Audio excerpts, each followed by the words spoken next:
Good evening, everyone. So, in today's video, I will discuss about CUT PG जो आपका life sciences का 24 का जो क्वेश्चन पेपर है उसके हम सॉल्यूशंस के बारे में डिस्कस करेंगे। ठीक है।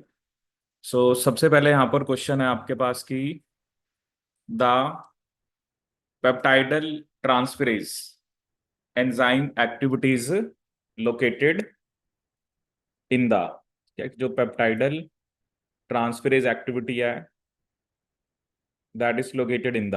ठीक है। तो ऑब्वियसली जब भी हम पेप्टाइडल ट्रांसफेरेज एक्टिविटी की बात कर रहे हैं तो इसका मतलब हम किसकी बात कर रहे हैं, आपकी basically either 23S ribosomal RNA, क्योंकि प्रोकैरियोट्स में ये एक्टिविटी 23S राइबोसोमल आरएनए के पास होती है और यूकैरियोट्स में 28 के पास होती है।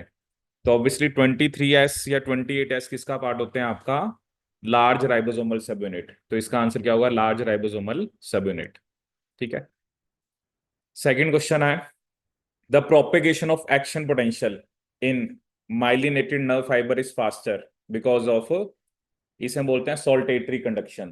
ठीक है। इसे हम क्या बोलते हैं, क्योंकि इसमें ना नोड्स ऑफ रेनवियर होते हैं तो उसको बोलते हैं सोल्टेटरी कंडक्शन। ठीक है। तो इसके अंदर फास्टर होता है क्योंकि जहां माइलिन होता है ना बेसिकली, और जहां पे माइलिन एब्सेंट होता है बेसिकली उसे बोलते हैं नोड्स ऑफ रेनवियर। तो इसका आंसर होगा आपका बी, सोल्टेटरी कंडक्शन।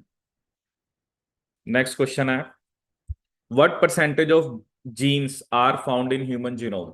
ठीक है। देखो जब हम ये बात करते हैं ना, जैसे एक लाइन एनसीईआरटी के अंदर कि less than 2% of, less than 2% of human genome encodes for proteins, human genome encodes for protein. ठीक है। अब देखो लेकिन क्या होता है ना, जो जीन्स हैं, क्योंकि हम सिर्फ प्रोटीन्स की बात नहीं करते ना, जीन से जीन वो भी हैं जो राइबोसोमल आरएनए बना रही हैं, मैसेंजर आरएनए बना रही हैं, ट्रांसफर आरएनए बना रही हैं। ठीक है। तो ये तो चलो आपको याद ही रखना पड़ेगा कि कितने percentage of genes are found in human genome. So that is 30% of the genome. ठीक है। एक्चुअली क्या होता है ना, जीन का एक साइज है कि ऑन एन एवरेज जीन का ये साइज होता है। ठीक है। और हमारे अंदर कितनी जीन्स हैं, 30,000 जीन्स हैं, ह्यूमन के अंदर 30,000 जीन्स हैं। तो जब हम उन 30,000 जीन्स को मल्टीप्लाई करेंगे, जो भी एक एवरेज, क्योंकि अलग अलग जीन का साइज अलग अलग है, ऐसा तो है नहीं ना कि हर एक जीन का साइज सेम है। ठीक है। किसी जीन का साइज छोटा है, किसी का बड़ा है। तो जब हम 30,000 जीन्स को मल्टीप्लाई करेंगे, ठीक है, एक एवरेज, जो भी एवरेज वैल्यू होगी जीन साइज की, तो जो जीनोम आएगा that will make 30% of the genome. ठीक है। तो कितना होगा आपका, 30% ऑफ द जीनोम। हाँ, लेकिन अगर ऐसा आता है कि कितने परसेंट जीनोम प्रोटीन्स बनाता है, क्योंकि ये कहना अलग बात है कि कितना परसेंट जीनोम प्रोटीन बना रहा है, और बेसिकली जो जीन्स हैं वो ह्यूमन जीनोम, जैसे ह्यूमन जीनोम के साइज की बात करें, तो अगर हम डिप्लॉइड की बात करें तो हमारे अंदर 6.6 इंटू 10 की पावर 9 बेस पेयर है। ठीक है। तो इसमें से वो कह रहा है कि 30% जो टोटल बेस पेयर्स हैं, इसका 30% जो है वो जीन्स बनाती हैं, और रेस्ट जो है बेसिकली वो आपका नॉन कोडिंग होता है। ठीक है। नेक्स्ट क्वेश्चन है why is the presence of proline destabilises alpha helix. अब ये मैंने आपको पढ़ाया था कि जो ग्लाइसिन और प्रोलिन है ये अल्फा हेलिक्स फॉर्मेशन नहीं होने देते। ठीक है। तो इसमें ये सब रीजन होते हैं, जैसे प्रोलिन जो होता है वो क्योंकि साइक्लिक है, तो वो एक बेसिकली क्या करता है, एक तो डिस्टेबलाइजिंग, एक तरह से यहाँ पर एक किंक आ जाता है अल्फा हेलिक्स में। ठीक है। दूसरा क्या होता है कि जो क्योंकि नाइट्रोजन एटम जो होता है is a part of rigid ring, क्योंकि ये हमने कैसा पढ़ा था, ये एक साइक्लिक अमीनो एसिड होता है, तो इसमें नाइट्रोजन रिंग का पार्ट होता है। तो इसमें जो रोटेशन है वो ज्यादा पॉसिबल नहीं हो पाती, एक तो नाइट्रोजन मतलब अलग से हो ना रिंग के बाहर, इसमें नाइट्रोजन रिंग का पार्ट होता है। और तीसरी बात है कि अल्फा हेलिक्स की फॉर्मेशन की जब हमने बात करी थी तो उसमें क्या होती है आपकी इंट्रामोलिकुलर हाइड्रोजन बॉन्डिंग, ये हमने स्पेसिफिकली बात करी थी। जब बीटा शीट की बात करते हैं तो इंटरमोलिकुलर की बात करते हैं, अल्फा हेलिक्स की बात करते हैं तो इंट्रामोलिकुलर की करते हैं। तो वो कह रहे हैं जो नाइट्रोजन एटम होता है ना प्रोलिन रेजिड्यू के अंदर, in a peptide linkage has no substituent hydrogen to participate in hydrogen bond with other residue, क्योंकि जब हाइड्रोजन ही नहीं है तो ये फिर हाइड्रोजन बॉन्डिंग कैसे करेगा। ठीक है। तो इसमें ए बी सी तीनों ही है, बट ये हेलिक्स लिंकर होता है ऐसा कुछ नहीं है। तो इसके अंदर करेक्ट ऑप्शन एबीसी है, मतलब डिस्टेबलाइजिंग किंक और क्योंकि नाइट्रोजन एटम रिंग का पार्ट है तो रोटेशन नॉट पॉसिबल, और इसके अंदर कोई सब्स्टिट्यूएंट हाइड्रोजन नहीं होने की वजह से ये आपका हाइड्रोजन बॉन्ड जो है वो नहीं दिखा पाएगा। ठीक है, तो इसका आंसर क्या होगा आपका, A B and C only. ठीक है, नेक्स्ट क्वेश्चन देखते हैं आपका। With the addition of linking number by +2 to a relaxed DNA consisting of linking number 200। ठीक है, लिंकिंग नंबर बेसिकली हमें क्या बताता है, कितनी नंबर ऑफ टर्न्स हैं। अगर किसी का लिंकिंग नंबर 200 है और उसमें लिंकिंग नंबर ऐड हो रहा है, तो ऐड होने के बाद वो 202 हो जाएगा, और इसे बोलते हैं पॉजिटिव सुपर कोइलिंग। अगर मेरा लिंकिंग नंबर इंक्रीज होता है तो पॉजिटिव सुपर कोइलिंग है, लिंकिंग नंबर डिक्रीज होता है तो नेगेटिव सुपर कोइलिंग है। नेक्स्ट क्वेश्चन आपसे पूछ रहा है लिपिड राफ्ट। जब भी लिपिड राफ्ट का नाम आता है तो स्फिंगोलिपिड्स एंड कोलेस्ट्रॉल। ठीक है, क्योंकि एक कोलेस्ट्रॉल का नाम आता है, एक स्फिंगोलिपिड्स का आता है। ठीक है, तो इसका आंसर क्या, A and B only. The different steps of transcription in the correct order. ठीक है, अब देखो इसमें क्या होता है, सबसे पहले ट्रांसक्रिप्शन बबल बनती है। ठीक है, उसके बाद फॉस्फोरिलेशन होती है सीटीडी टेल की, फिर एलोंगेशन फैक्टर्स आते हैं, और फिर डीफॉस्फोरिलेशन होती है। ये तो एज सच ही है, ABCD। सीटीडी का होता है कार्बोक्सी टर्मिनल डोमेन, इसमें मैंने आपको बताया था YSPT SPS होता है, जिसकी फॉस्फोरिलेशन होती है, और तभी वो एक तरह से उसके बाद ही वो एलोंगेशन फेज में एंटर करता है। ठीक है, which of the following are viral disease, yellow fever, hepatitis B, chicken pox, rabies. ये सारी वायरल डिजीज ही हैं आपकी। ठीक है, तो ABCD होगा इसका, all of them are your viral diseases, ABCD। ठीक है, नेक्स्ट क्वेश्चन देखते हैं आपका। टीआरएनए कौन बनाता है, tRNA synthesized by RNA polymerase 3। Polymerase 1 ribosomal RNA बनाता है, 28S, आपका 18S, 5.8S। पॉलीमरेज 2 हमने पढ़ा था, वो आपका HNRNA, जिसने mRNA बनाना है, आपका snow RNA, precursor of siRNA and miRNA। और पॉलीमरेज 3 tRNA बनाता है, 5S राइबोसोमल RNA बनाता है, और सम टाइप्स ऑफ SNRNA। ठीक है, पॉलीमरेज 3 tRNA के अलावा और क्या बनाता है आपका, 5S ribosomal RNA and basically some types of SNRNA, some types of snRNA,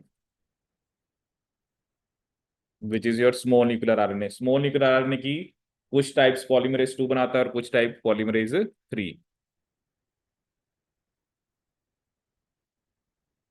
अब ये क्वेश्चन आपका, ट्रांसपोजोन्स। ट्रांसपोजोन्स क्या होते हैं आपके, मोबाइल जेनेटिक एलिमेंट्स। ठीक है, जो जीनोम में एक पार्ट से दूसरी तरफ जा सकते हैं।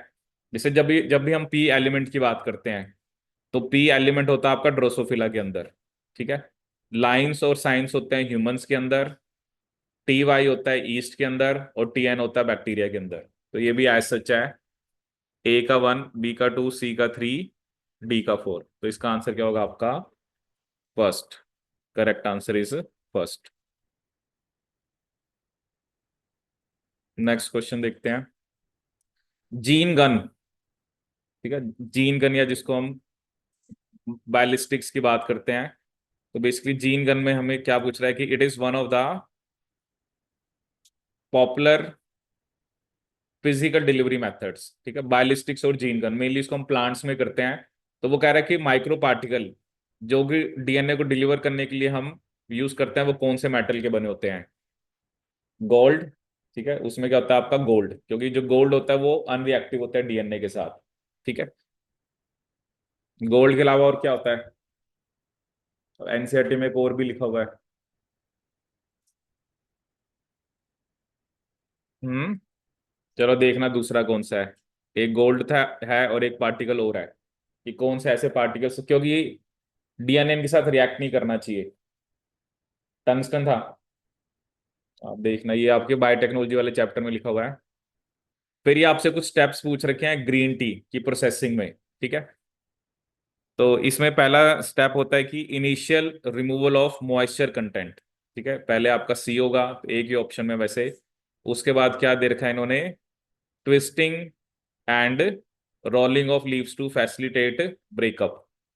फिर एक लिखा हुआ है फर्मेंटेशन एंड ड्राइंग। वैसे अब एक ना नेट के पेपर में क्वेश्चन आया था कि इनमें से कौन सा प्रोडक्ट फर्मेंटेशन का नहीं है, तो उसका आंसर ग्रीन टी था। अब पता नहीं यहाँ पे इन्होंने फर्मेंटेशन क्यों लिखा हुआ है, अदरवाइज मेरे ख्याल में इसमें फर्मेंटेशन नहीं होना चाहिए। ठीक है, CBA और ये लास्ट में CTC मेथड होता है, जिसमें C होता है क्रशिंग, T होता है टीरिंग और C होता है कर्लिंग। ठीक है, तो ये इसमें वैसे C से ही पता लग जाएगा आपको, CBDA। Arrange the steps involve in gram staining. सबसे पहले हम यूज करते हैं क्रिस्टल वायलेट, फिर आयोडीन, ताकि क्रिस्टल वायलेट आयोडीन कॉम्प्लेक्स बन जाए। फिर हम अल्कोहल यूज करते हैं एज ए डीकलराइजर। और फिर हम काउंटर स्टेन करते हैं सैफरन। इनसे ग्राम पॉजिटिव दिखते हैं हमें purple because of crystal violet, gram negative हमें दिखते हैं पिंक बिकॉज ऑफ सैफरनिन। तो इसमें भी क्या आंसर होना चाहिए आपका, ABCD, एस जी, आंसर ही बनेगा आपका। नेक्स्ट क्वेश्चन देखते हैं। Arrange the following steps in PCR। PCR में सबसे पहले डीनेचुरेशन, एनिलिंग, एक्सटेंशन और फिर साइक्लिंग। ठीक है, PCR की भी बारे में हमने पढ़ा था कि जैसे पहले तो इसमें यूज करते थे tag polymerase, but tag polymerase के पास प्रूफ रीडिंग एक्टिविटी नहीं होती है। तो इसकी जगह हम जैसे पायरोकोकस फिरोसस, पायरोकोकस वोजियाई, थर्मोकोकस ल्यूटरालिस, थर्मिटिका मेरिटमा, और ये टेक्निक इसने दी थी कैरी म्यूलिस ने। जैसे एक क्वेश्चन शायद हमने किया भी था ना इस पे बेस्ड की, जैसे उसने कहा था कि 30 साइकिल्स के बाद 1 बिलियन कॉपीज बन जाती हैं, तो 28 साइकिल्स के बाद क्या होगा। तो ऑब्वियसली हमने देखा था कि 1 बिलियन किससे बने, 500 मिलियन से, और 500 मिलियन किससे बने, 250। तो 28 साइकिल के बाद 28 मिलियन कॉपीज होंगी। ठीक है, ये किस में था, इसी में था, हाँ गैडबी में था। What are the function of topo isomerase. Topo isomerase जो होते हैं वो लिंकिंग नंबर को चेंज करते हैं। ठीक है, अब ये एक सेंट्रीफ्यूगेशन में एक सेंट्रीफ्यूगल फील्ड का फॉर्मूला होता है, दैट इज यूर, इसको आप याद रखना, G = omega square r, where omega is angular velocity. जैसे होता है ना, एक हम लिखते हैं लीनियर वेलोसिटी, ओमेगा यहाँ पर क्या होती है आपकी, angular velocity. G = omega square are. Next question. Lederberg and totem describe the phenomena of, इन्होंने स्टडी किया था कॉन्जुगेशन। जो दो बैक्टीरिया के बीच में कॉन्जुगेशन होती है, जैसे एक बैक्टीरिया F+ होता है जिसमें F फैक्टर होता है, और जिसमें F फैक्टर नहीं होता है उसे हम क्या बोलते हैं, F-। ठीक है, तो कॉन्जुगेशन का कंसेप्ट जो था वो लीडरबर्ग एंड टॉटम ने दिया था। ठीक है, जब उन्होंने इसको स्टडी किया था। Identify the correct sequence of given intermediates form during glycolysis. इसमें सबसे पहले फ्रक्टोज 6 फॉस्फेट बनेगा, फिर फ्रक्टोज 1,6 बाइफॉस्फेट, फिर आपका फॉस्फोनिल पायरुवेट, और फिर आपका लैक्टेट। सो BA DC। Next question. ये सिंपल क्वेश्चन, आपको विटामिन और उससे रिलेटेड जो डिसऑर्डर है वो आपने यहाँ पर लिंक करना है। तो ऑब्वियसली विटामिन A मतलब नाइट ब्लाइंडनेस, विटामिन C मतलब जैसे हम क्या करते हैं, B और C क्या होते हैं, वाटर सॉल्युबल, AD, E और K क्या होते हैं, फैट सॉल्युबल। अब इसमें जैसे C स्कर्वी होगा, K का रोल होगा क्लॉटिंग में, और D को आप लिख सकते हो फैट सॉल्युबल। A का 1, B का 3, C का 2, D का 4, तो क्या आंसर बनेगा, सेकंड। यही पढ़ते हैं ना, B और C वाटर सॉल्युबल होते हैं, और जो AD, E और K वो क्या होते हैं हमारे, fat soluble.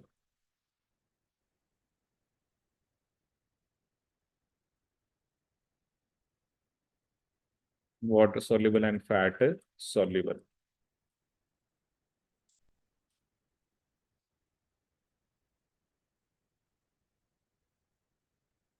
Transcription factors that mediate the binding of RNA polymerase to DNA template.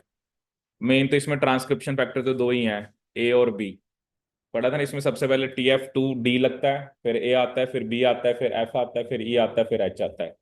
तो इसमें होगा आपका A and C।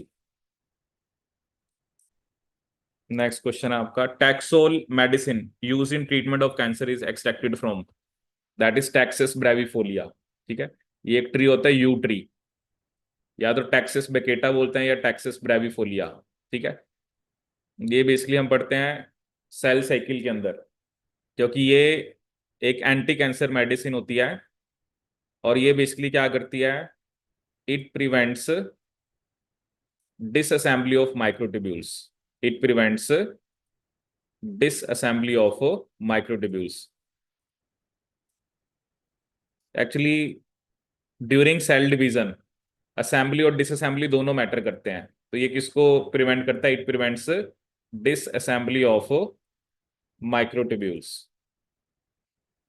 Of microtubules it prevents disassembly of microtubules.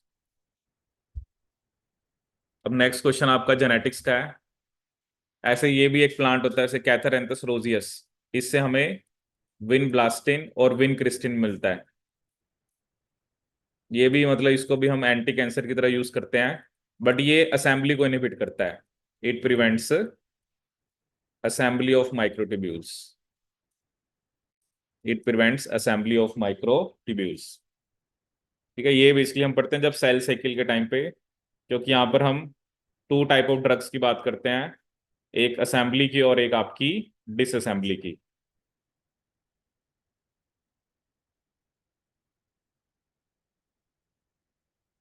ठीक है, vinblastine vincristine. The gene transmission from a male parent to female offspring to a male grandchild is, मतलब father से जा रहा है डॉटर में, डॉटर से grandson में, जिसको क्या बताया था मैंने? Criss cross inheritance. इसे हम क्या बोलते हैं? Criss cross inheritance. Nucleosome is basically composed of, ठीक है, देखो क्या होता है, जो न्यूक्लियोसोम होता है ना, जिसमें हम बोलते हैं हिस्टोन ऑक्टामर होता है, और उसके अराउंड जो डीएनए होता है। ठीक है, क्योंकि बाहर जो होता है ना, जो H1 होता है, और बेसिकली जो आपका जैसे लिंकर डीएनए होता है वो अलग पार्ट है। जैसे बस इसके अंदर हिस्टोन ऑक्टामर, जिसमें दो H2A, दो H2B, दो H3 और दो H4, और इसके अराउंड जो आपका डीएनए है, जिसमें हमने पढ़ा था, मतलब ऐसे हम शो कर देते हैं कि अप्रोक्सीमेटली 200 होते हैं, या कई जगह 146 लिखा होता है, और मैंने आपको बताया था ये 1.65 टाइम्स रैप करता है। तो ये न्यूक्लियोसोम होता है। जब इसके साथ H1 लग जाता है ना, और जो एक तरह से आपका फिर आगे जाके लिंकर डीएनए होता है, H1 लगता है तो उसे हम क्रोमेटोसोम बोलते हैं। तो अगर सिर्फ न्यूक्लियोसोम की बात हो रही है तो उसमें हिस्टोन कोर होगा और उसमें कोर डीएनए होगा। लिंकर हिस्टोन H1 है, that is not part of nucleosome. ठीक है, और linker DNA is also not part of nucleosome, तो इसका आंसर क्या होगा? A and C only. Isoelectric forcing allows separation of proteins according to their pI. Isoelectric point pI, not pH. Isoelectric point वो pH होती है जिसके ऊपर, उस प्रोटीन के ऊपर चार्ज जीरो होता है। आइसोइलेक्ट्रिक फोक्सिंग जो है वो एक इलेक्ट्रोफोरेसिस की टेक्निक है, जिसमें हम चार्ज के बेस पे सेपरेट कर रहे हैं। जैसे ही उसका चार्ज जीरो हो जाता है, फिर वो मूव नहीं करता। ठीक है, what is the function of DNA gyrase? DNA gyrase जो होता है ये टोपो आइसोमेरेज 2 होता है, और ये बेसिकली रिस्पॉन्सिबल होता है, ये नेगेटिव सुपर कॉइलिंग कराता है। डीएनए गायरेज क्या होता है? Topo isomerase 2, it is responsible for negative super coiling. ठीक है, नेक्स्ट क्वेश्चन देखते हैं आपका। अब यहाँ पे एक लिस्ट 1 और 2 है, short day plants, long day plants, PR PFR। अब देखो ना, शॉर्ट डे प्लांट्स वो होंगे जिनको मतलब डार्क पीरियड ज्यादा चाहिए, तो आप ये कह सकते हो कि मे बी उसमें डार्क पीरियड जो है वो 14 to 16 आवर्स का है। और लॉन्ग डे प्लांट्स में जिनके अंदर लाइट पीरियड ज्यादा होगा, तो ए का 3 होना चाहिए, सी का 1, ए के ऑप्शन में ही है वैसे। और ये PRPFR मतलब ये कौन सी लाइट को एब्जॉर्ब करते हैं? आर का मतलब जैसे रेड, तो वो एब्जॉर्ब करते हैं 660 to 665, और PFR मतलब फार रेड, तो फार रेड क्या होगा आपका? 730 to 735। तो बी का इसमें 4 बन जाएगा और डी का 2। यहाँ पर आपके कुछ साइंटिस्ट का नाम है और उन्होंने बेसिकली क्या किया था, तो अब इसमें एक तो आपका फ्लेमिंग का तो नाम है, तो penicillin, C has to be second. Griffith ने बैक्टीरियल ट्रांसफॉर्मेशन, क्योंकि उसने बेसिकली जो ट्रांसफॉर्मिंग प्रिंसिपल किया था। बीडल एंड टॉटम ने दिया था one gene one enzyme hypothesis, और डी हैरले एंड वॉट ने स्टडी किए थे बैक्टीरियल वायरसेस। तो ए का 4, ए के ऑप्शन में है, तो first answer. Match list 1 and list 2, colour blindness, obviously it has to be insensitive due to the green और रेड लाइट। हीमोफीलिया, ए और बी। ए होता है क्लॉटिंग फैक्टर 8 की डेफिशिएंसी से, बी होता है 9 की डेफिशिएंसी से। और glucose 6 phosphate dehydrogenase deficiency will lead to severe anaemic reaction. A has to be 2, B has to be 3, C has to be 1 and D has to be 4। तो क्या होगा आपका डी। ठीक है, कलर ब्लाइंडनेस, हीमोफीलिया, ये क्या बताए थे मैंने आपको, एक्स लिंक्ड रिसेसिव डिसऑर्डर। और ये भी था उसमें ग्लूकोज 6 फॉस्फेट डिहाइड्रोजिनेस डेफिशिएंसी। क्या क्या बताए थे बताओ, एक्स लिंक्ड रिसेसिव में कौन कौन से डिसऑर्डर बताए थे आपको? कलर ब्लाइंडनेस, हीमोफीलिया, ये वाला था ग्लूकोज 6 फॉस्फेट डिहाइड्रोजिनेस डेफिशिएंसी।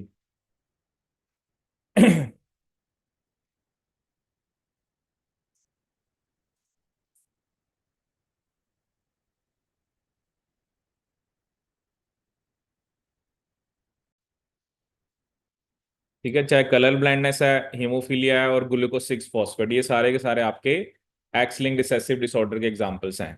ठीक है, नेक्स्ट क्वेश्चन देखते हैं आपका। While delivering genes by chemical methods, one popular conjecture about what happens to a polyethylenamine DNA complexes following endocytosis is known as proton sponge hypothesis। ठीक है, ये जैसे हम पढ़ते हैं ना लाइसोसोम्स के बारे में पढ़ते हैं, जैसे एंडोसोम। एंडोसोम क्या होता है कि जैसे वो सेल के अंदर गया, तो उसमें बेसिकली क्या होता है कि जैसे वो क्या बता रहा है कि जो पीआईआई एंडोसाइटोस हो गए, तो हमने क्या देखा था, एंडोसोम के अंदर क्या होता है, वी टाइप एटीपीज जो उनको एसिडिक करते हैं। तो वी टाइप एटीपीज जो है वो प्रोटॉन्स को अंदर लेके आएंगे। उसकी वजह से क्या होता है ना, क्योंकि हाइड्रोजन आयन सब अंदर ज्यादा हो गए, तो कंसंट्रेशन के अकॉर्डिंग फिर पानी उसमें जाता है। और जैसे ही वाटर उसमें जाएगा तो वेसिकल स्वेल करेगी और रप्चर हो जाएगी, और जो डीएनए है वो आपका जाके डिलीवर हो जाएगा टारगेट सेल के अंदर। ठीक है, तो इसके अंदर एबीसीडी सब कुछ होता है। अगर आप ये हाइपोथेसिस पढ़ोगे ना, तो इसमें ये सारे स्टेप होते हैं। पहले वेसिकल अंदर आ गई, उसके बाद उसको आपने एसिडिक कर दिया, उसके बाद उसमें वाटर जाएगा, और the vesicle will swell due to the entry of ions and water leading to rupture. तो इसमें एबीसीडी चार होंगे आपके। नेक्स्ट क्वेश्चन आपका, the technique use to identify the specific DNA in bacterial colonies, तो उसे हम क्या बोलते हैं, कॉलोनी हाइब्रिडाइजेशन। अगर आप ये देखना चाहते हो कि जो आपने जैसे बैक्टीरिया के अंदर डीएनए डाला, तो यू वांट टू सी कि जो इतनी सारी कॉलोनीज हैं, किसके अंदर आउट ऑफ दोज कॉलोनीज किसके अंदर वो स्पेसिफिक डीएनए है, तो उसे हम क्या बोलते हैं, कॉलोनी हाइब्रिडाइजेशन।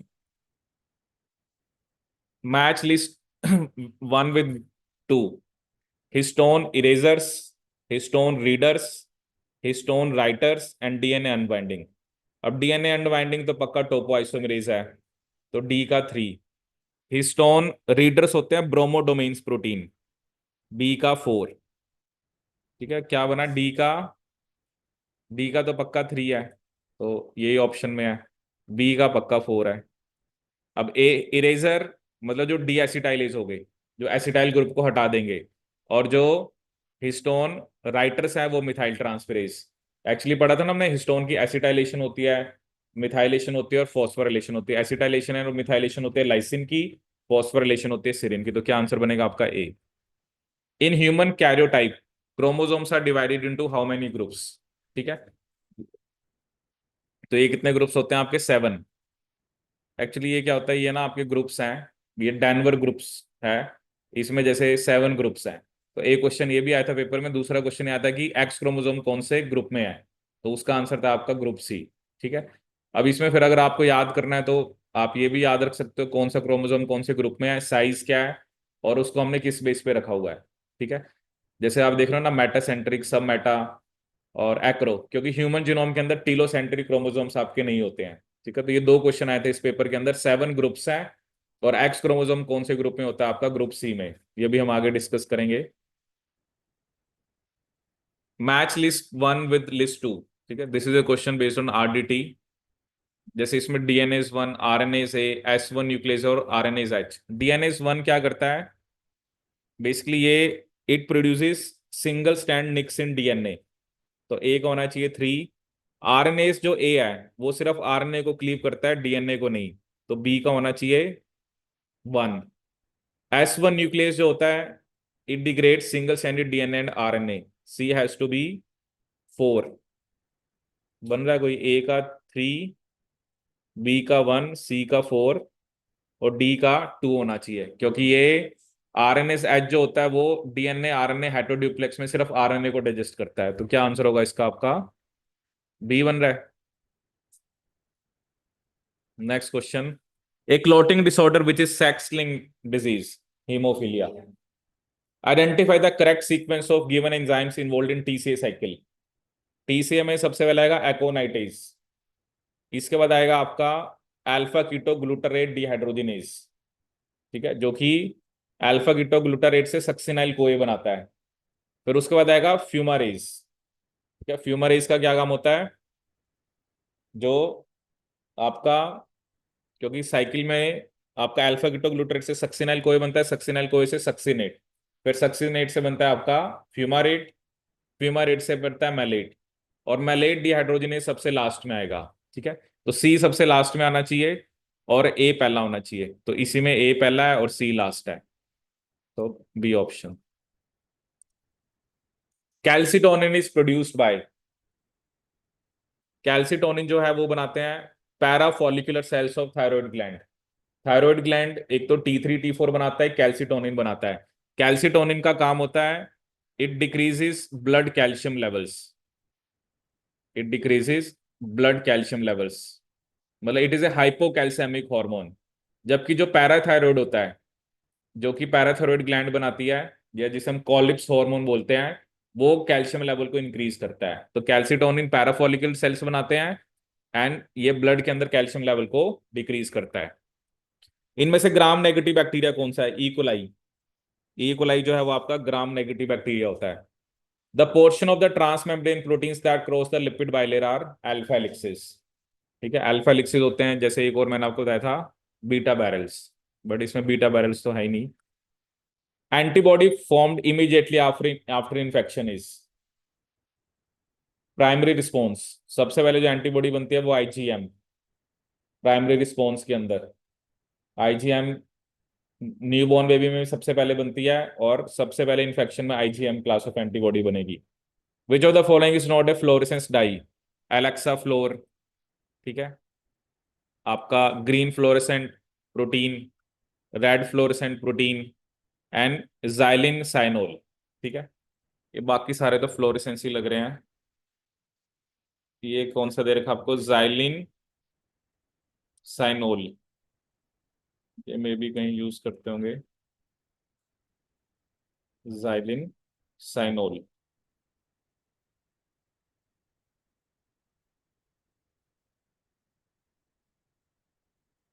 ये ट्रैकिंग डाई लिखा हुआ है, जैसे हम ब्रोमोफिनोल ब्लू यूज करते हैं ना, वैसे ये भी एक ट्रैकिंग डाई है। ठीक है, तो it is not a fluorescent die.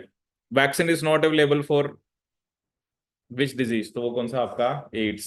Ads के लिए बेसिकली कोई भी नहीं है, इसका फोर्थ होगा, इसका आपका third. Next question, on the basis of body type of body cavity Platyhelminthes क्या होते हैं? प्लैटीहेलमिन्थिस होते हैं आपके एसिलोमेट। प्लैटीहेलमिन्थिस क्या होते हैं आपके? एसिलोमेट। और जो एस्किहेलमिन्थिस होते हैं वो होते हैं आपके pseudocoelomate.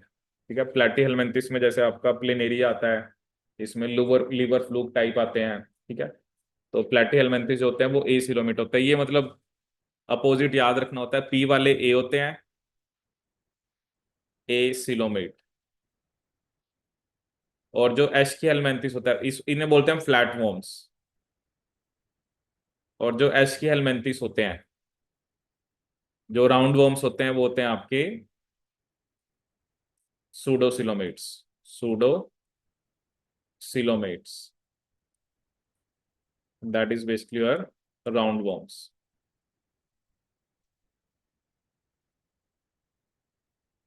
That is Pachyhelminthes.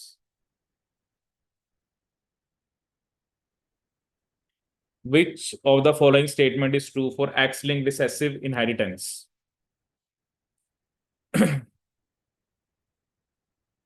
X-linked में all sons of an normal mother should show the trait. अब नॉर्मल मदर का मतलब या तो वो XX होगी या XXC होगी कैरियर, तो उसमें तो 50% सन को डिजीज हो सकती है। All sons of an affected mother should show the trait. अगर मदर एक्सी है तो सारे के सारे सन कलर ब्लाइंड होंगे, तो यही आंसर बनता है। एक्स लिंक्ड रिसेसिव में हमने कहा था मेल्स ज्यादा बेसिकली अफेक्ट होते हैं, क्योंकि मेल्स के अंदर अगर एक भी रिसेसिव एलील आ गई तो उसको क्या हो जाएगी, disease. And all daughters of an normal mother show the trait. देखो क्या नाम, नॉर्मल मदर अब या तो एक्स एक्स है या एक्स एक्स ही है। अब नॉर्मल है मदर तो सारी डॉटर्स को नहीं होगा, क्योंकि रिसेसिव डिजीज के अंदर दोनों रिसेसिव एलील होनी चाहिए। अब मदर नॉर्मल है, अब उसको चाहे एक्स एक्स मान लो चाहे आप उसको कैरियर मान लो। Adenoviruses are frequently used in gene delivery experiment. ये सब ना एनिमल सेल वेक्टर्स होते हैं। एनिमल सेल के अंदर जब हमें डीएनए को डिलीवर करना होता है तो एडिनो वायरस, वैसे ये रेस्पिरेटरी इन्फेक्शन करता है। इसका जो जीनोम साइज है वो 36 किलो बेस पेयर होता है। Of that total DNA content up to how much of the adenovirus genome can be replaced by foreign DNA. मतलब ये, इसके अंदर आप 30,000 बेस पेयर तक रिप्लेस कर सकते हो और उसकी जगह आप अपना डीएनए डाल सकते हो। ठीक है, ये सब ना एनिमल सेल वेक्टर्स होते हैं, तो इसको आपको याद ही रखना है। एक्चुअली ये एडिनोवायरसेस होते हैं, ये इसको यूज करते हैं हम ट्रांजिएंट जीन एक्सप्रेशन के लिए। एक्चुअली दो क्वेश्चन आते हैं पेपर में, ट्रांजिएंट मतलब टेम्परेरी, क्योंकि ये डीएनए ये जो डीएनए आप डाल रहे हो ये न्यूक्लियस लेवल पे नहीं जा रहा। जब भी ट्रांजिएंट जीन एक्सप्रेशन की बात है, ट्रांजिएंट मतलब टेम्परेरी, उसके लिए यूज करते हैं हम एडिनोवायरस। ठीक है, लेकिन अगर आप स्टेबल जीन एक्सप्रेशन चाहते हो तो उसके लिए आप यूज करते हो, दैट इज योर रेट्रोवायरस और लैंटीवायरस। रेट्रोवायरस और लैंटीवायरस, तो उसमें हम रेट्रोवायरसेस को यूज करते हो एज ए वेक्टर। तो 30,000 तक आप जीनोम को रिप्लेस कर सकते हो। The complete proteins produced by an organism at one time is called, इसे बोलते हैं प्रोटियोम। ठीक है, the leaves used for wrapping tobacco in a BDR, क्या पूछते हैं, तो इसको होते हैं टेंडू लीव्स। ये एक स्पेसिफिक लीव्स होते हैं जिनको यूज करते हैं। Vessels are present in, actually जो वेसल्स होते हैं ये वैसे एंजियोस्पर्म्स की कैरेक्टरिस्टिक होती है, क्योंकि जैसे हम पढ़ते हैं जो आपका जाइलम के बारे में, उसमें ट्रैकिड्स होते हैं, वेसल्स होते हैं। ठीक है, फिर उसमें जाइलम फाइबर्स होते हैं और जाइलम पैरेन्काइमा होता है। तो जनरली वेसल्स जो होते हैं वो एंजियोस्पर्म में होते हैं, बट ये साइकस, जेमिया, गिंकगो, नाटम, ये सब आपके जिम्नोस्पर्म्स हैं। बट इसमें जो जेमिया है, इट इज ए साइकड, साइकड्स होते हैं ये, इनके अंदर वेसल्स प्रेजेंट होती हैं। ठीक है, अदरवाइज जनरली ये लिखा जाता है कि वेसल जो है वो आपकी एंजियोस्पर्म्स में होती हैं, बट ये कुछ एक्सेप्शन है। Match list one with list two, radiation hybrid mapping. ठीक है, रेडिएशन हाइब्रिड मैपिंग में बेसिकली हम क्या करते हैं, इसके अंदर हम फ्रेगमेंट करते हैं जीनोम को इन लार्ज पीसेस। ठीक है, जैसे रेडिएशन वगैरह देखे तो एक होना चाहिए आपका 3, वैसे एक ही ऑप्शन में है। और एक होता है क्रोमोसोम वॉकिंग, इसमें हम क्या करते हैं कि basically it is useful for cloning of overlapping DNA fragments. ठीक है, तो ये क्या, डी का क्या बनेगा, 2। ठीक है, बाकी एक बता रखा है क्रोमोसोम जंपिंग, इसमें हम DNA can be cut into large fragments और उसको हम फिर सर्कुलराइज करा देते हैं for use in chromosome walking. और STS mapping, applicable to any part of DNA sequence if some sequence information is available, that is sequence tagged site। Actually क्या होता है ना, जब आपके पास एक बहुत बड़ा डीएनए, आपको उसकी सीक्वेंसिंग करनी है तो पहले आप उसके फ्रेगमेंट्स करते हो। अब आपने फ्रेगमेंट्स तो कर लिए, बट ये पता करना है कि कौन सा फ्रेगमेंट कहाँ पे है, क्योंकि फ्रेगमेंट्स आपने 100 फ्रेगमेंट कर लिया, बट उसको आपने अरेंज भी तो करना है ना, क्योंकि अगर इधर उधर अरेंज कर दिया तो फिर वो that will not give you the correct order. तो ये क्रोमोसोम वॉकिंग जो होता है, that is related for the cloning of overlapping DNA fragments. ठीक है, जैसे एक वर्ड हम और यूज करते हैं कॉन्टिग, जिसमें ओवरलैपिंग डीएनए फ्रेगमेंट्स आते हैं, जिसे बोलते हैं contig. In human karyotype X chromosome belongs to which group, तो अभी मैंने आपको बताया था सी ग्रुप। ठीक है, which of the following statement is true for Barr body, Barr body होता है इनएक्टिवेटेड एक्स। बार बॉडी क्या होता है आपका, इनएक्टिवेटेड एक्स। ठीक है, जैसे फीमेल क्या होते हैं ना, एक्स एक्स, मेल क्या होता है एक्स वाई। तो जैसे हम एक वर्ड यूज करते हैं डोसेज कंपनसेशन, क्या वर्ड यूज करते हैं? Dosage compensation. तो डोसेज कंपनसेशन का मतलब क्या होता है कि मतलब दोनों के अंदर डोज इक्वल रहनी चाहिए। कि अगर जैसे मेल के अंदर क्या है आपका,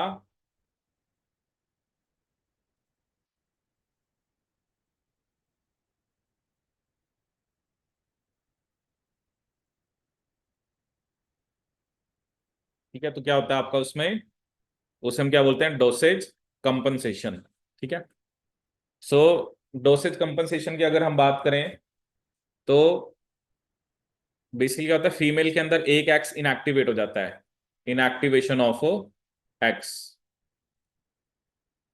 तो एक एक्स इनएक्टिवेट हो गया तो वो फीमेल में इनएक्टिवेट होता है। तो दोनों में, चाहे दोनों में फिर एक एक ही एक्स है। तो यहाँ पे पूछ रहा है कि क्या ट्रू है? It is highly condensed chromosome. ठीक है। दूसरा लिखा है it is active X chromosome. नहीं, बार बॉडी क्या होता है? Inactivated X. It is equal to the single Y chromosome of male, ये भी गलत है। And it is equal to two X chromosome of female, तो ये भी गलत है। तो इसका एक ही आंसर बनेगा, it is a highly condensed chromosome.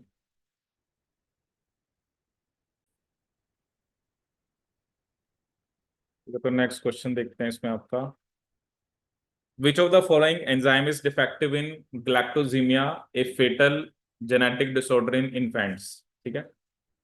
तो इसके अंदर बेसिकली आपका ये जो गैलेक्टोज 1 फॉस्फेट यूरिडाइल ट्रांसफेरेज, इसके बारे में आपको पहले पढ़ना पड़ेगा कि एक्चुअली कैसे, जो जैसे लैक्टोज होता है उससे ग्लूकोज गैलेक्टोज बनता है। तो तो आप इसके बारे में चाहे थोड़ा सा पढ़ना है सही। तो गैलेक्टोजीमिया के अंदर ये एक स्पेसिफिक एंजाइम, और स्पेसिफिकली इन्फेंट्स के अंदर गैलेक्टोज 1 फॉस्फेट यूरिडाइल ट्रांसफेरेज होता है, वो डिफेक्टिव होता है। उसके लिए आपको पूरा पाथवे पढ़ना पड़ेगा। Arrange the following steps in correct order as they are involve in RNA interference. सबसे पहले इसमें आपका आएगा, क्योंकि आपको एस आई आरएनए बनाना होता है, उसको बनवाने में हेल्प करता है डाइसर। तो इसमें सबसे पहले डाइसर का रोल आना चाहिए, बी, फिर उसके बाद आना चाहिए ए, उसके बाद R I S C complex, और फिर inactivation of target RNA. It has to be B A D C. ठीक है। It has to be A D C. ये होता है आरएनए इंटरफेरेंस। ठीक है। इसके बारे में मैंने आपको बताया भी था कि जो मेलिडोगाइनिन कॉग्निशिया, जो रूट ऑफ टोबैको प्लांट्स को इन्फेक्ट करता था, so we get rid of that thing with the help of RNA interference. और ये भी एक एग्जाम में क्वेश्चन आता है कि ये जो आरएनए इंटरफेरेंस में आप डबल स्टैंडर्ड आरएनए यूज करते हो। ठीक है। और ये डिस्कवरी जो हुई थी वो हुई थी सी एलिगन्स के ऊपर। सी एलिगन्स भी एक क्या आपका निमेटोड, जो भी हम बता रहे थे निमेटोड होते हैं आपके round worms, ASCII helminths. Which of the following is a पीट मोस? पीट मोस होते हैं स्फेगनम। ठीक है। It is A basically your bryophytes होते हैं। ब्रायोफाइट्स में हम लीवर वॉट्स और मोसिस की बात करते हैं। Match list 1 and 2, cytochrome oxidase, electron transport chain, topoisomerase change, linking number, cohesins, they are related to your cell cycle, cohesins, condensins. Proliferating cell nuclear antigen is related to DNA replication, A1, B2, C4 and D3। तो क्या answer होगा? C. Match list 1 and list 2। List 1 body part bone involve, shoulder. Shoulder की बात हम करेंगे तो humerus, humerus जो होती है आपकी। थाई की बात करें तो फीमर, A3, B4। रिस्ट में हो गया आपके कार्पल्स, और एंकल में होंगे आपके tarsals. A3, B4, C2, D1। तो क्या आंसर होगा? Fourth. Which of the following is not unit of radioactivity? Gray, roentgen, millicurie, pascal जो है वो किसकी यूनिट होती है आपकी? प्रेशर की। Force per unit area, newton per metre square. The lymphoid stem cells in the bone marrow form, दो type के स्टेम सेल होते हैं, एक माइलोइड एक लिम्फोइड। एनके सेल और बी लिम्फोसाइट, ये आपके लिम्फोइड लीनेज में आते हैं। प्लेटलेट्स और न्यूट्रोफिल्स आते हैं आपके माइलोइड लीनेज में। तो इसका आंसर होना चाहिए आपका A and C. Retroviruses are enveloped virus that can be engineer to deliver how many bases of single stranded RNA? तो ये जनरली 8,000 टू हम 10,000 बेसिस लिखते हैं। अभी मैंने आपको बताया था ना, जैसे एडिनो वायरस होते हैं, उनका जीनोम डबल स्ट्रैंडेड डीएनए ही होता है, तो वो भी डीएनए को डिलीवर करते हैं। बट रेट्रो वायरस का जीनोम तो सिंगल स्ट्रैंडेड आरएनए होता है। तो इसमें हम कितने बेसिस को इंजीनियर कर सकते हैं आपके? 8,000 to 10,000। तो यहाँ पे 8,000 बेसिस इसका आंसर होना चाहिए। Non vascular land plants are called, so they are your bryophytes. ठीक है, क्योंकि सबसे पहले जो ये जाइलम फ्लोएम आए थे, फिर ये आपके टेरिडोफाइट्स में आए थे। ठीक है। The basal portion of the mature ligule of Selaginella is called as. Selaginella एक तरह से टेरिडोफाइट होता है, ये तो आपको याद ही रखना पड़ेगा, इसे हम ग्लोसोपोडियम बोलते हैं। ठीक है। नॉन वेस्कुलर प्लांट का आंसर हो गया ब्रायोफाइट, इसका हो गया glossopodium. Which metal is use for beam generation? That is tungsten. जो स्कैनिंग इलेक्ट्रॉन माइक्रोस्कोप में हम टंगस्टन को यूज करते हैं बीम जनरेशन के लिए। Arrange the following processes involve in nitrogen cycle. ठीक है, इसमें सबसे पहले क्या होता है ना कि जो ऑर्गेनिक नाइट्रोजन फॉर्मेशन, मतलब जो भी जैसे कोई भी चीज डिग्रेड होती है तो उससे नाइट्रोजन कहाँ पर आएगी? सॉइल के अंदर। उसके बाद होना चाहिए सॉइल ऑर्गेनिक नाइट्रोजन फॉर्मेशन। उसके बाद बनता है अमोनिया नाइट्रोजन से, और फिर नाइट्रेट। मतलब डी सबसे लास्ट में होना चाहिए, और डी से पहले आना चाहिए आपका ए। तो ए की ऑप्शन है, that is B C A D. The the perforation between left and right atria of foetal heart, इसे हम क्या बोलते हैं आपका? Foramen ovale. ठीक है, ये एक होता है स्ट्रक्चर ना।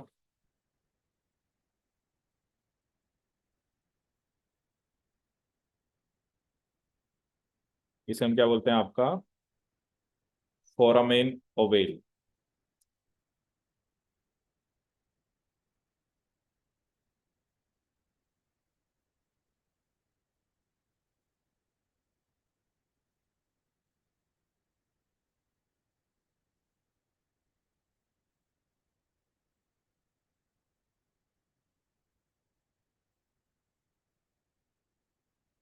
तो इसका आंसर क्या होगा आपका? Foramen oval. नेक्स्ट क्वेश्चन है आपका, which of the following enzyme is inhibited by citrate in Krebs cycle?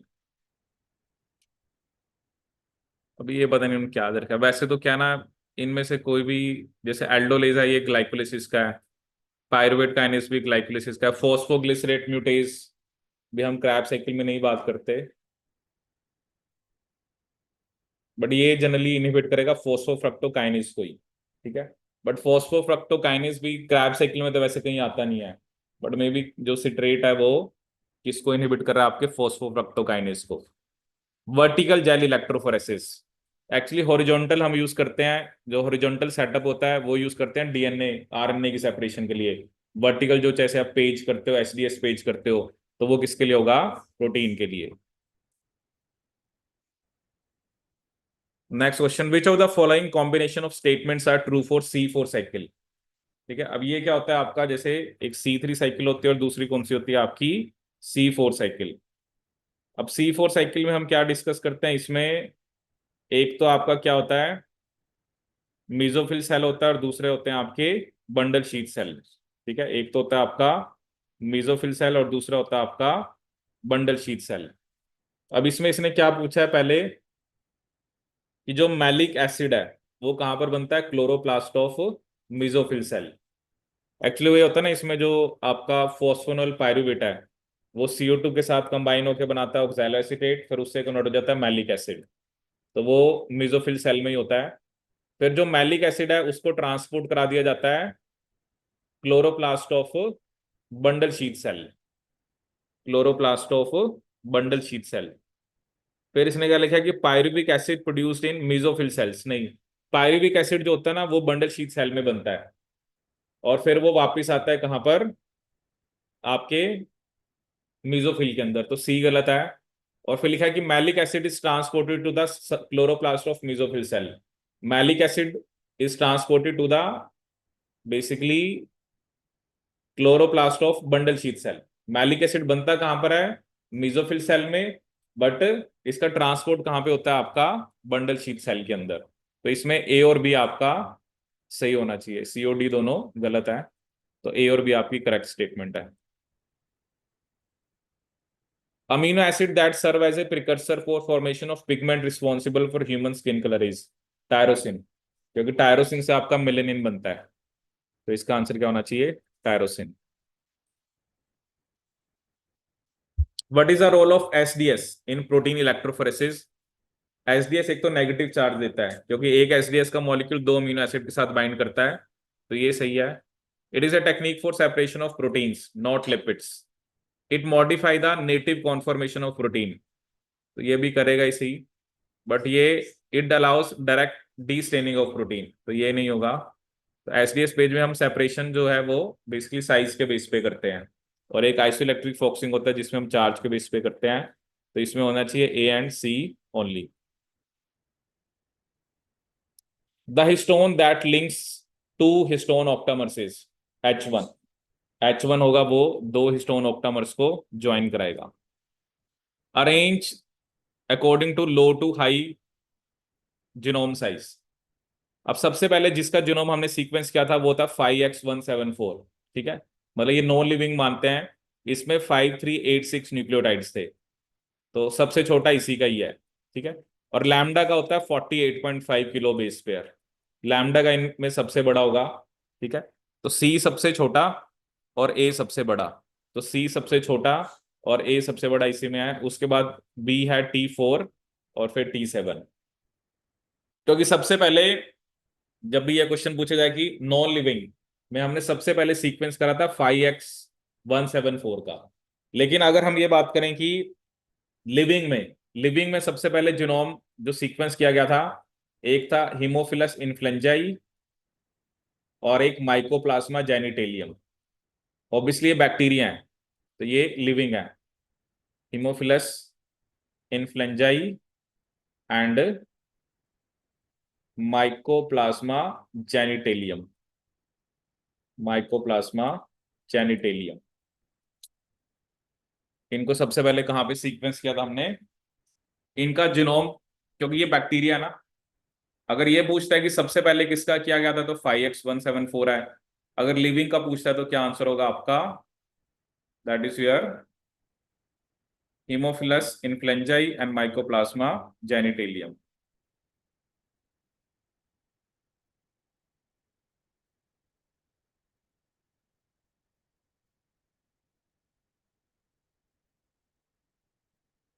तो ये हो गया आपका इसका answer D. Choose the correct sequence of electron transport during electron transport chain of light reaction. इसमें यहाँ पे ये क्या लिखा है? कॉम्प्लेक्स, कुछ मिसिंग है यहाँ पे ना।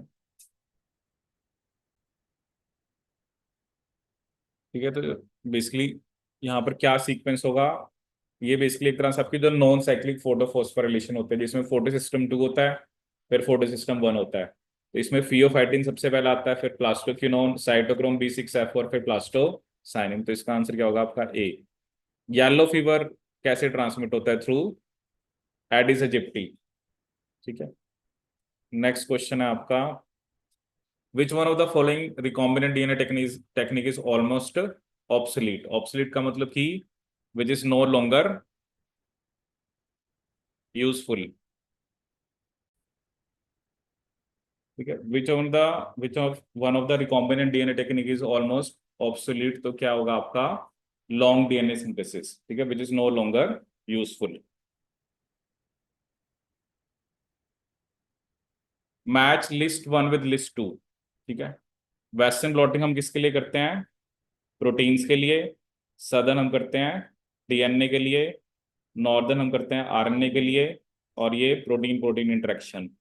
तो A2, B1, C4 और D has to be 3। First ही बन रहा है। ठीक है, और इसमें आपका लास्ट क्वेश्चन है, number of chromosomes present in Arabidopsis thaliana is. कि अरेबियोडोप्सिस थैलियाना में कितने क्रोमोसोम होते हैं? ठीक है, आई थिंक ये 10 होते हैं आपके ना। देख लो वैसे इसमें कितने क्रोमोसोम्स दिखा रहा है अरेबियोडोप्सिस थैलियाना, तो that is just a fact based.